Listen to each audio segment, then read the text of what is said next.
Hi, I'm Leigh Ann, the STEM educator at Hagley Museum and Library. Today we're celebrating our annual fireworks event virtually, and I'm coming to you from the picnic pavilion. You might not realize it, but fireworks are based in science, and I'm going to show you a science activity today that gives you the science behind the fireworks and how they get their colors. Now, you might need to know a little bit of chemistry to understand some of the basic color changes that we see. And so, chemistry starts with the periodic table, and this is all of the elements that exist in the universe. And we use some of these because we know their properties. When we give them some heat, will give us a certain color of light. And fireworks wouldn't be the same without different colors showing up in the sky, right? So each one of these elements is something called an atom. And so when we add heat from our flame, the atom will get excited, and these things on the outside called electrons will jump from one shell closer to the center out farther. And so then once they jump and get excited and they cool down, that's when they emit a certain color light. And just like people have fingerprints to identify them, atoms and elements have certain color and wavelengths that identify which element we're looking at. Okay, so now that we know a little bit about the chemistry, let's look at the actual firework itself. This is an aerial shell, and so we might see it look like this, and actually it would probably orient it this way with the fuse coming out. And so the technician, the pyrotechnician who lights these into the air, you have to be a specially certified technician to be able to light fireworks like this, because it is a complicated process and it can be a little bit tricky with the fire and it's an explosion.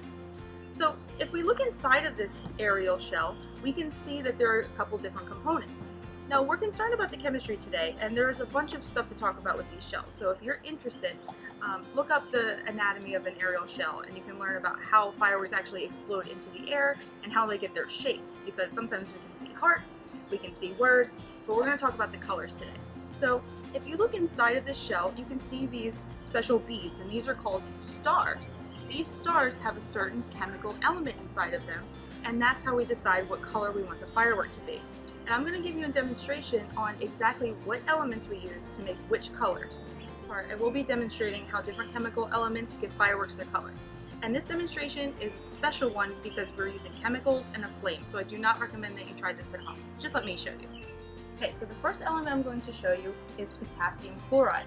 You might have heard of potassium being in, say, bananas. Potassium is an element that's good for people too, but we can use it to create a color for our fireworks. So what I'm going to do, I dip my Q-tip into a little bit of water, and then I'm going to put the element into the flame. And we should see a color change in the flame. Can you see that? There's a little bit of a purple haze around the edge. And so potassium is going to give a purple color to our fireworks. Next, we have sodium chloride. Now this one I know you've seen before. And actually the entire element, sodium and chloride, is table salt. So we can just use simple table salt to give ourselves some firework color. Next we have lithium chloride. And you might have heard of lithium in a lithium-ion battery. And so we use the same element in batteries that we will for this firework color.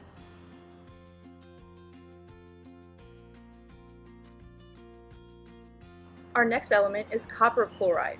Now, where have you seen copper before? Pennies or the Statue of Liberty. Now, pennies are brown and copper in its natural state is brown, but as you can see from this powder here, and the Statue of Liberty is green. So when copper interacts with oxygen, it has a green color. We're going to see that same color in our firework flame. This is copper.